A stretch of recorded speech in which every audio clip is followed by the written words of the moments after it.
I forgot to mention when we're done tonight and your brains are full and you got all sorts of additional questions that we didn't get to or you thought of after the 5 minutes, we do have a reception in the lobby where I'm pretty sure sorry, I hit the wrong button there. I'm pretty sure all of our speakers have agreed that they will stick around and you can ask them questions, get their autographs, tell them they're going to win the Nobel Prize, whatever you feel like doing with them. So we would love to have you join us there. Kristen O'Connell is her research program at the Jackson Laboratory is focused on understanding the impact of diet, body weight, and peripheral hormone signaling on neuronal excitability and plasticity in the hypothalamus and other brain regions associated with the regulation of food intake and body weight. And I pretty much did not follow any of the rules that I gave my speakers about talking in normal human language, so I apologize for that. When I asked Kristen about a favorite podcast or pop culture, she was getting stumped. So I said, how about a favorite scientist? And instantly, Rita Levi-Montalcini, who I'm going to look up as soon as we're done tonight. So.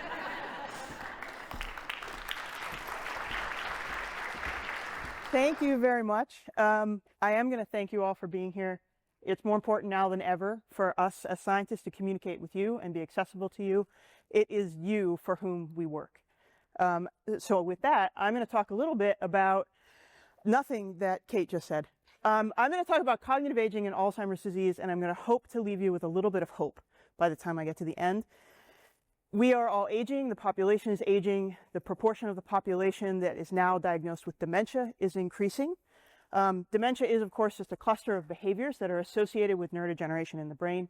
The most common cause is Alzheimer's disease. About 80% of dementia cases are caused by AD. But there are other types of dementia, including Parkinson's, actually, which comes with a form of dementia. The biggest risk factor for dementia is age, which is why I want to talk about cognitive aging. But it's really important to understand that dementia is not a normal part of aging. While it is the biggest risk factor, it is not an inevitable consequence of growing old. The other thing I'm going to tell you that you probably already know is that there's no cure for dementia. There's no cure for Alzheimer's or any other related neurodegenerative disease. And that's in large part because, believe it or not, we still don't know what causes it. And one of the reasons for that is that the changes that happen in the brain that lead to the development of the disease begin decades before the actual symptoms emerge. So by the time someone goes to their physician complaining of cognitive impairment, the disease has been happening for years. So we don't have access to brain tissue at the point where the disease started because that would be unethical. You're probably in your 30s or 40s when it started. Mice, therefore, remain critical to this because that's not a consideration with mice. So if we can understand the impact of the biggest risk factor for dementia, which is age, on cognitive aging, can we identify a way to treat or prevent or even cure AD by promoting healthy aging? So I'm going to tell you about one thing we're doing in my lab. This is actually the most exciting science I've ever done in my career. I wish it wasn't happening right now, but it is. We're focused on lipids in the brain. Why lipids? Well, actually, they're really cool, but that's not the only reason. Half of your brain is made of lipids. It's the second most lipid-rich organ in your body, second only to your adipose tissue. The big, most important critical point here is that many of the greatest genetic risk factors for Alzheimer's disease and Parkinson's disease are lipid-related pathways. You've probably heard of ApoE in the context of Alzheimer's. Maybe you've heard of an enzyme called GBA1. These are the single greatest genetic risk factors for these diseases, and they're related to lipids. Unfortunately, lipids are super hard to study, and we haven't really been able to do that until very, very recently.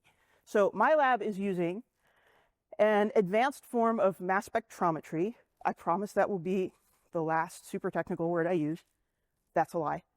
To do what's called spatial lipidomics, which is to take a brain and look at all of the lipids and where they are and how much there is of them throughout the brain. So this is the brain from a young mouse, about 4 months old, and a mouse that's about 2 years old.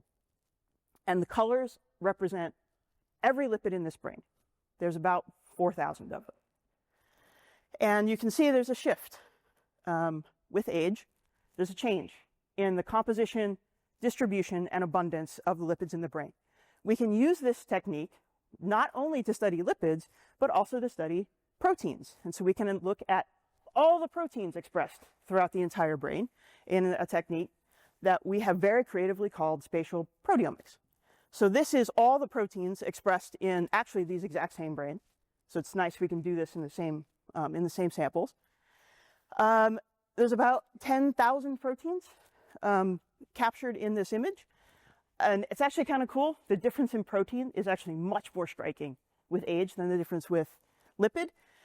We picked one particular protein that was most discriminant between young and old and drilled in a little more to see what it was. It's a protein called myelin basic protein. This is really exciting. You'll have to trust me because this is a lipid binding protein. So there's an intersection between lipid and protein we've never been able to investigate before. So now understanding that will give us a way to understand how these change in AD. And with that, the most important slide is the people who did this. They're brilliant. They're awesome. I just get to stand up here and talk about it.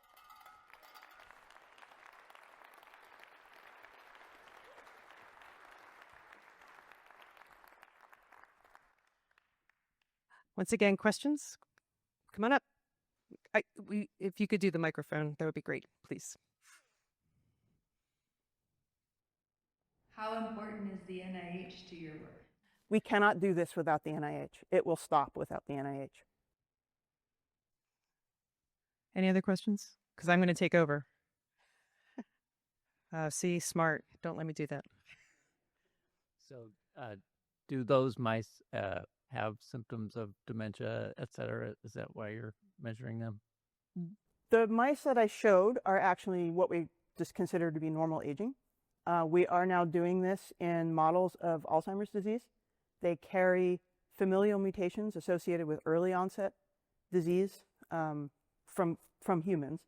They develop pathology, including amyloid plaques, neurodegeneration, and hyperphosphorylated tau, which is more jargon than I'm supposed to use.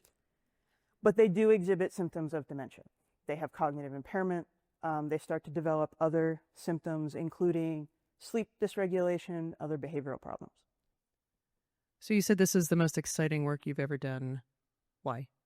Because I really like the way lipids and proteins interact. It is how our brain functions. And we've never been able to do this before. So what is it that allows you to finally do this? This is made possible by advances in technology. The technology that we use to look at lipids and proteins has now advanced literally just in the last 2 or 3 years to the point where we don't need to know anything about what we're looking at to be able to measure it. Before, you needed to identify what you wanted to look at. That's not really all that helpful. If you're trying to discover something and you don't know what it is you're looking for, having to have some a priori knowledge of what it is not that helpful. The new technologies, which I don't want to beat a dead horse, they are because of funding, made possible because of funding from the NIH and the NSF. Without that, it wouldn't happen. Go ahead. Yeah, in one of your, can you hear me? I'll repeat it. Go ahead. In an earlier slide, it said there was a critical point that had Alzheimer's and resilient aging and normal aging. What was that critical point? So the question was in the earlier slide, there's a point that showed Alzheimer's and early aging, right? What's the critical point? It's different for everyone. What that point is, at what age, point in your life where you start to exhibit changes in cognition really depends on your individual genetics, the environment you were in, educational attainment, socioeconomic status. It's different for everyone. And one of the things that we do in my lab and at JAX is create mouse models that at least capture the genetic variation, and we can start layering on some of the environmental, like diet, exercise, social interaction. Educational attainment we're still working on in mice, but give us time. We'll do it. Yep. Yep. Yep. What happens to lipids in they undergo a different change. One of the things we didn't expect to see was that, so in the brains of the mice with AD mutations, they develop plaques, right? The amyloid plaques that are the defining symptom of the pathological hallmark of Alzheimer's. There are some lipids that specifically associate with those plaques, but it's not all of them. And we didn't expect to see that. So there are some very specific classes of lipids, and they're what are called bioactive signaling lipids. So they get metabolized and they give off small molecules that bind to other receptors and initiate signaling cascades. They seem to get tangled up with the plaques. We know that the plaque itself, amyloid itself, may not be the cause of Alzheimer's, but maybe this thing where it's kind of binding up some of these signaling lipids, maybe that's one of the things that's causing what eventually the downstream. Hurry up. I gather that you have to sample things and that sort of thing from human beings, so I got an 81-year-old mind, and I'd be willing to be a volunteer. You can talk to Kristen after the reception. Thank you. Thanks, Kristen.